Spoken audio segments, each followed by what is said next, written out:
Hey everybody, it's Jonathan. Welcome back to my channel, or welcome if it's your very first time. I am back with another video and it has been a minute. I did a lot of reading actually, and I think that I exceeded my goal during the month of March in terms of what I was reading, but I haven't recorded a reading wrap up for February or March. And so the way that this is going to go is, and hopefully this will be a better way of organizing things on my channel, I'm going to do my reading wrap up based on the category or genre that of the books that I have read. So this one specifically is going to be for all of the works of fiction that I read during the month of February and March, months of February and March. So if you are interested in seeing what fiction titles I read during the months of February and March 2021, keep on watching and let's get right into this.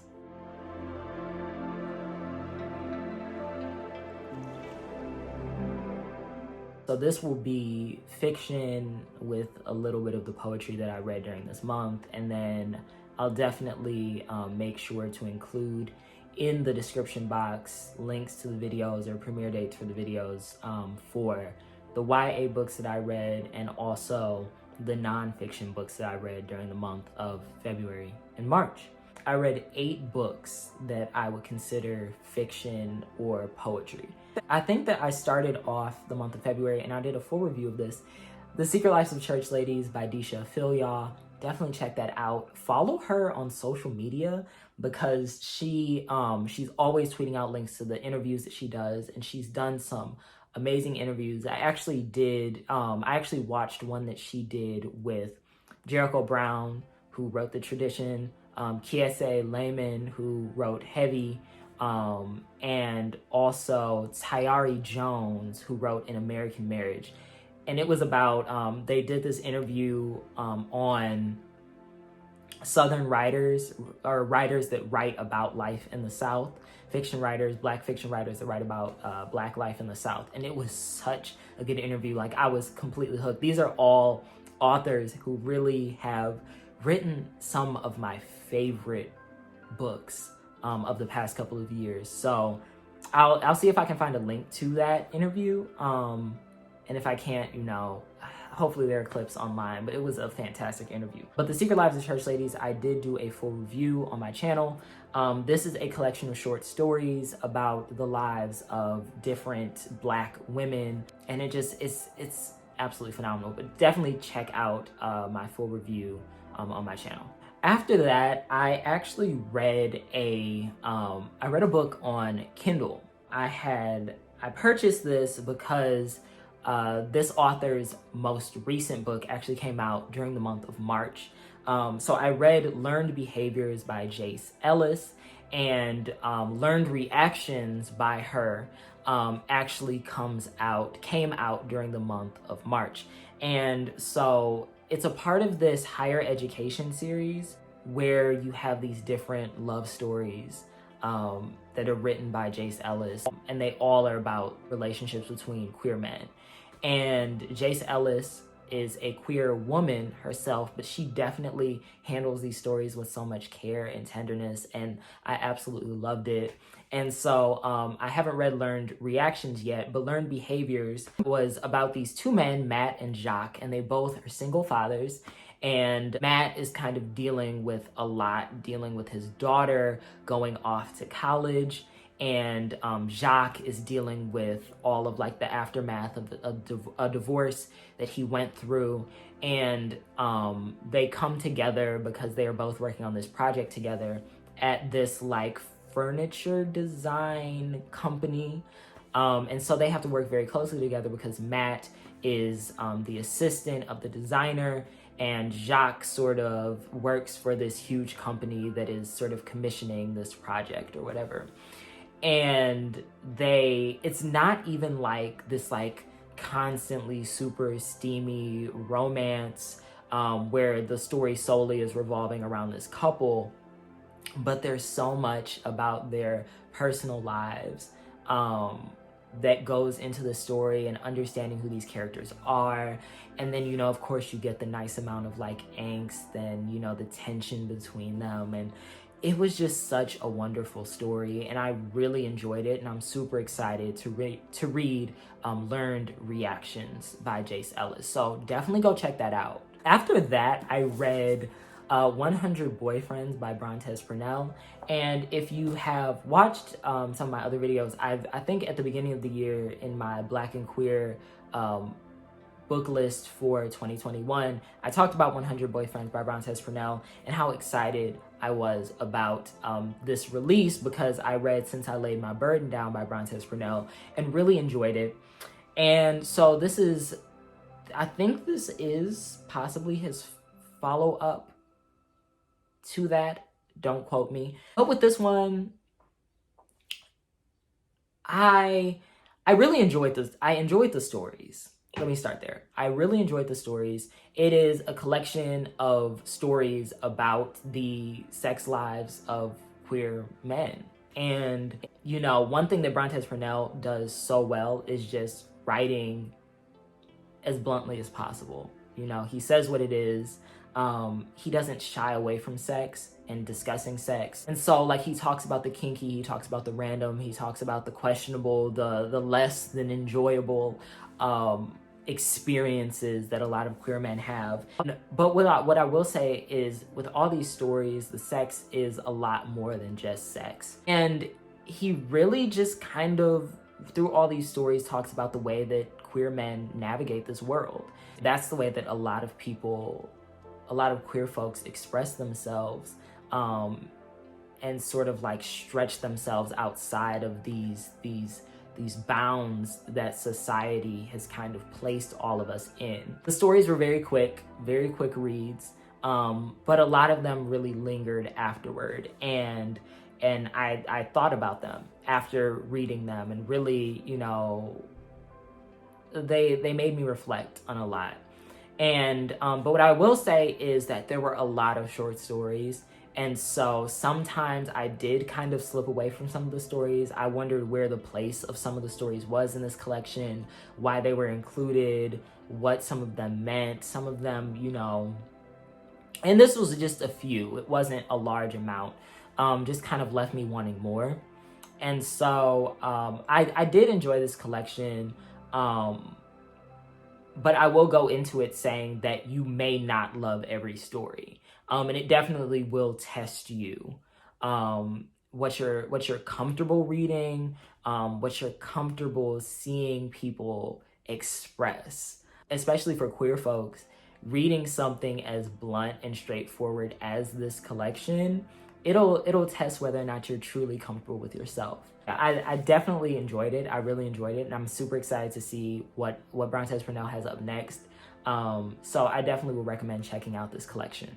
After 100 Boyfriends, after 100 Boyfriends, I picked up this arc that I had gotten, this arc that I have of Black Girl Call Home by Jasmine Mans.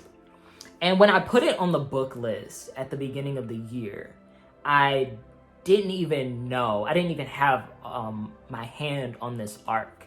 When I got a hold of the arc, I was super excited, and I was like, I gotta wait for the right time to kind of sit down, because, you know, poetry, I really enjoy poetry, but I'm not like the biggest poetry reader. Like, it's not something that I live and breathe. But when there's good poetry, there's good poetry. One thing that I will say about this collection, and I wrote this in my review on Goodreads, is that, you know, it's always a very spiritual experience when you have an author, when you can feel an author's heart on the page. And then when you, like, it's sort of like a thing where you, like, when you're reading the words, you see the tears, you feel the emotions, you feel it all. You feel it all. This collection is full of history. It's full of tradition. It's full of memories, regrets, joy, hopes, and like the prayers of all of these generations of Black women and their experiences. And The poems, these poems hit. Some of my favorite ones were That Was Her Way of Showing God, Macaroni and Cheese, We Host These Variables, Period. Period was a great one, a really great one. And I'm gonna have to read Period. I'm gonna have to read Period. So Period goes like this. Mothers teach their daughters how to hide the blood, how to wash out the stains upon arrival, to pretend like the blood isn't there or theirs. Mothers teach their daughters to make sure the blood doesn't have an odor, to never let the stench rise. Mothers teach their daughters to be misleading about the amount of blood and the weight it adds to the body. Mothers teach their daughters to never bleed out, to not use the blood as an excuse, even when the blood is the only excuse. And there were just so many moments, like lines that I just had to like underline and just like sort of just taking notes. And wow. Baptizing black babies in bathtubs of hand-me-down water, one after another, a poor woman's tradition, but of its own abundance. There's just this collection, it was just absolutely phenomenal. And there were so many poems that I had to go back and I had to read. And she also, there's a section of this collection where she specifically does poems about Whitney Houston. And y'all, I love some Whitney Houston. I really loved me some Whitney Houston. And yeah, it was phenomenal. It really was phenomenal. So those are some of my favorites from the collection, but the whole collection is so great. It's so great. And so I would definitely recommend picking up Black Girl Call Home. It's available. It's out now. It came out at the beginning of March. So definitely pick up a copy. After Black Girl Call Home, I read Finna by Nino Cipri. This was a very interesting one. So basically, you have these two characters that work in a furniture store, and then one day, like a portal, black hole sort of thing opens up in the furniture store and basically consumes this elderly woman. And they are tasked with going to find this woman, go on this dangerous mission into like these different worlds that exist that are all connected by these furniture stores. And they have to go find her. And the thing about the two people that have to go find her is they just broke up. It was a super fast-paced and intriguing story. There was like this really great commentary on capitalism, gender identity, transphobia, because one of the main characters is trans. And so it talks about them navigating pronouns and the way that people around them have reacted to it. When you're reading it and you're seeing the they pronouns, there's no excuse as to why people cannot use they them pronouns in daily conversation. And this was all like built into this like sci-fi story and this like otherworldly adventure. And so I really enjoyed Finna. I know some people don't like how fast it was, but it was a great, very quick read. If you're looking for something short, like the book is like super thin. If you're looking for something short, definitely go check out Finna by Nino Cipri. After I read Finna, I picked up another book of poetry from my local library. I picked up Don't Call Us Dead by Danez Smith. And Danez Smith is a fantastic, amazing, prolific poet. And their work is just something special. And I had been hearing about Danez Smith for a very long time and their work. And I've been wanting to read Homie, their collection Homie, for a very long time. Still haven't. But Don't Call Us Dead was my first sort of experience with the work of Danez Smith. What I will say about enjoying from poetry lately is the way it has this ability to sort of relay all of these emotions and experiences and discussions of very complex issues in what usually takes fictional authors, and even nonfiction writers, hundreds of pages to get across to you. And Danez Smith is able to offer this sort of meditation on blackness in relation to queerness and their HIV positive status, and also things like police violence and media and representation. Danez Smith mourns these deaths of folks that have died at the hands of the police, and in terms of living with HIV is sort of like grappling with what they call living as a house swollen with the dead, but still a home. They imagine these new worlds of possibility where no one kills the black boy in this amazing poem called Dinosaurs in the Hood. And so this connection, this poem collection left me in awe. And I really was shook up. It's broken up into parts. And I was shook. I was really shook. So if you're looking for like a very like emotional, a very hard-hitting collection of poetry, check out Don't Call Us Dead by Danez Smith. 10 out of 10 would recommend. Oh, whew. And then I read This Close to Okay. And I think I may do a full review of that book because I have thoughts. I just have so many thoughts going through my head about This Close to Okay. But I read that book. And if you want to see my thoughts before a video comes out, I did a Goodreads review. So I'll link that below. But yeah, let me know in the comment section if you've read This Close to Okay, because that was a lot.